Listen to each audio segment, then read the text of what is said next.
মেহফিল, কি বলবেন? ইফতার মেহফিল রমজান মাসে আমাদের প্রায় জায়গায় ইফতার হয়, আমাদের দলের পক্ষ থেকেও হয়, তৃণমূল কংগ্রেসের পক্ষ থেকেও হয়, অন্য অন্য দলের পক্ষ থেকেও যা করে আর কি। তারপরে সামাজিকভাবে আমরা মাদ্রাসায়, মসজিদে, আমাদের সমাজ থেকেও ইফতার হয়। তো আমরা আজকের যে ইফতার, সেই ইফতার সম্বন্ধে আমি পিছিয়ে গিয়ে দুটো কথা বলি। আমাদের নেত্রী মমতা বন্দ্যোপাধ্যায় 27 তারিখে আমাদের গোটা রাজ্যের জন্য যে ফর্মুলা দিয়েছিলেন ভোটার লিস্টের বিষয় নিয়ে, প্রত্যেকটা বাড়ি বাড়ি স্ক্রুটিনি করার জন্য বাড়ি বাড়ি যাওয়ার কথা যেটা বলেছিলেন, সেইটাই আমরা অবশ্যই করেছিলাম। তো সব বাড়ি যখন যেতে পারিনি, আমাদের কর্মীরা সব বাড়ি যায়নি।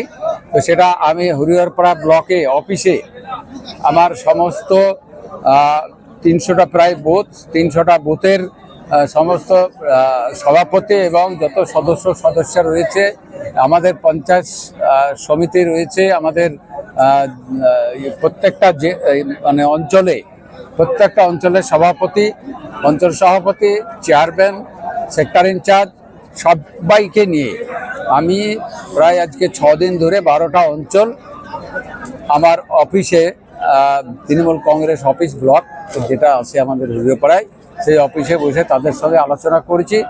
এবং 15 তারিখে আমাদের নেতা অভিষেক মহাশয় যে আমাদের ভার্চুয়াল প্রোগ্রাম করে আমাদেরকে জানিয়ে দিয়েছিল বাড়ি বাড়ি যাওয়ার জন্য বলেছেন। বাড়ি বাড়ি যান, ভোটারদের সাথে কথা বলুন, ভোটাররা সঙ্গে পরিচিত হবে, ভোটারের সাথে আলাপ হবে, ভোটারদের সুবিধা অসুবিধা কিছু থাকলে সেগুলো আপনারা নোট করুন, দিয়ে আপনারা রাজ্য থেকে, আমাদের জেলা থেকে রাজ্যে পাঠান। আমরা কে কি বঞ্চিত আছে আমাদের সরকারের প্রকল্প থেকে সবগুলো আপনারা জেনে আপনারা জানান, আমরা সেগুলো পূরণ করে দেবো। তাদের অফিসে হয়রান হতে হবে না। আমরা নিজেরা তদন্ত করে যখন বাড়ি থেকে আমরা প্রত্যেকটা বাড়ি থেকে আমরা কমপ্লেন পাবো, সেই অনুযায়ী আমরা লিপিবদ্ধ করলে আমরা ব্যবস্থাটা করব। এই সমস্ত আলোচনা 6 দিন ধরে আমি কর্মীদেরকে নিয়ে করলাম। করার পরে আমি সকলকে বলেছিলাম যে আমরা একটা ইফতার পার্টি দেবো। আজকে শেষ লগ্নের শেষ দিনে আজকে মিটিং শেষ হয়েছে। আবার 12টা অঞ্চল নিয়ে আমার একটা বিধানসভা হরিহরপাড়া, তো বিধানসভার শেষ করার পরে আজকে আমাদের ইফতার সকলকে দাওয়াত দিয়েছিলাম ইফতার মাহফিলে থাকার জন্য এবং ইফতার করার জন্য। ইনশাল্লাহ আমার 12টা অঞ্চল থেকে আমাদের রীতিমতো কর্মীরা এসেছিল। তাতে আমাদের হয়তো 5000-এরও বেশি কর্মী বা আমাদের দায়িত্ববান যারা নেতা সকলেই এখানে উপস্থিত হয়ে আমাদের আজকে ইফতার সম্পন্ন করলো। শান্তিপূর্ণভাবে ইফতার হলো। আমরা খুশি, আমার ইফতার করাতে পেরে আমরা যেমন খুশি, তেমনি আমাদের যারা কর্মী যারা এখানে আজকে ইফতারে যোগ দিয়েছেন তেনারাও ভীষণ খুশি, উৎফুল্ল। আমরা ইফতারে ফল দিয়ে ইফতার করার পর এখন আমরা ভাত খাওয়ানোর ব্যবস্থা করেছি। সকলেই যেন এখানে ভাত খেয়ে শান্তিপূর্ণভাবে এখান থেকে যেতে পারে, এইটাই আমাদের প্রোগ্রাম ছিল। আজকে আমাদের নেত্রী মমতা বন্দ্যোপাধ্যায় এবং অভিষেক বন্দ্যোপাধ্যায়ের যে কর্ম, মানুষের সাথে মিশবে, মানুষের সাথে যত মিশবে তত দলীয়ভাবে একটা উপকৃত জায়গা যাবে, মানুষ বিশ্বাস করবে। তো সেই কর্মসূচি আমাদের নেত্রী মমতা বন্দ্যোপাধ্যায় এবং অভিষেকের কথা মতো আমরা এইগুলো মানুষের সামনে আরও বেশি যোগাযোগ করার জন্য এইসব ব্যবস্থাগুলো আমরা নিয়েছিলাম। সেটা আমরা আজকে কমপ্লিট করলাম 25 তারিখে। দেখুন, আমরা এই বাংলার মানুষ, এই মুর্শিদাবাদের মানুষ, আমাদের ইতিহাস, আমাদের কৃষ্টি, আমাদের সংস্কৃতি, অর্থাৎ বিবিধের মধ্যে মিলন, অর্থাৎ ইউনিটি ইন ডাইভার্সিটি, বহুত্বের মধ্যে ঐক্য। পবিত্র রমজান মাস চলছে। এই পবিত্র রমজান মাসে মুসলিম সমাজের মানুষ রোজা করেন, আল্লাহ তাআলার কাছে তাদের প্রার্থনা করেন,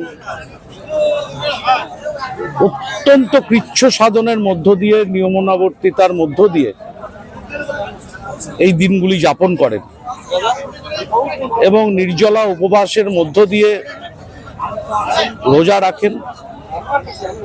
রোজদার মানুষ সন্ধ্যেবেলায় তাদের ইফতারের মধ্য দিয়ে সেই রোজা ভাঙেন খুব স্বাভাবিকভাবেই।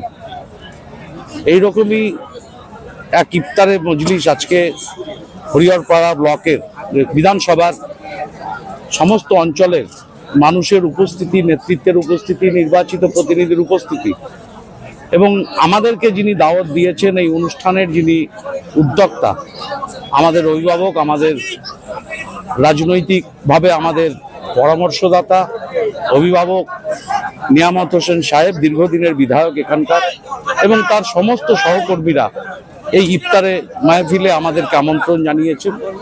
তাই আমরা এই ইফতারে মাহফিলে যোগদান করেছি সৌভ্রাতৃত্বের বার্তা নিয়ে, সম্প্রীতির বার্তা নিয়ে এবং ধর্মনিরপেক্ষতার বার্তা নিয়ে, যা মমতা বন্দ্যোপাধ্যায়, অভিষেক বন্দ্যোপাধ্যায় এই বাংলার কৃষ্টি ইতিহাসকে সামনে রেখে তিনি চলেন, আমাদেরকেও চলতে বলেন। তাই আমরা এই ইফতারে মাহফিলে আমরা সবাই উপস্থিত হয়েছি। কৃতজ্ঞতা জানাই দাওয়াত দেওয়ার জন্য নিয়ামত দা এবং তার পুরো টিমকে। আমরা তাই এখানে এসেছি। আমাদের মাননীয় হরিহরপাড়া বিধায়ক নিয়ামত শেখ মহাশয়ের উদ্যোগে আজকে ইফতারের আয়োজন করা হয়েছিল। এই ইফতারের আয়োজন আমরা হরিহরপাড়া হাই স্কুলে করার চেষ্টা ভেবেছিলাম, কিন্তু যেহেতু মানুষের যে ঢল রাতে ছাড়া, সেই ছাড়াকে প্রাধান্য দিয়ে আমরা ওই স্থানটা পরিবর্তন করে গতকাল রাত্রে এই কিষাণ মান্ডিতে করেছি। এত মানুষের ঢল, সেই ঢলের আয়োজনটা এত সুন্দরভাবে আমাদের যুবক ভাই থেকে নিয়ে ব্লকের সমস্ত নেতৃবৃন্দ, অঞ্চলের নেতৃবৃন্দ পরিচালিত করে আজকে এত সুন্দর পরিবেশের মধ্যে দিয়ে আজকে এই ইফতার আয়োজন করেছেন। তার জন্য সবাইকে আমি ধন্যবাদ জানাই। এবং এত সুস্থভাবে আপনাদের ক্যাপচার করেছেন ক্যামেরার মধ্যে, যে এত সুস্থভাবে এখানে ইফতার হলো, কারোর কোনো অসুবিধা হয়নি। এবং তার পরে আমরা নমাজটাও সবাই মিলে একসঙ্গে জামাতে পড়লাম। খুবই সুন্দর আয়োজন আমাদের বিধায়ক সাহেব করেছেন। আমরা সবার সহযোগিতাতে খুবই সুন্দরভাবে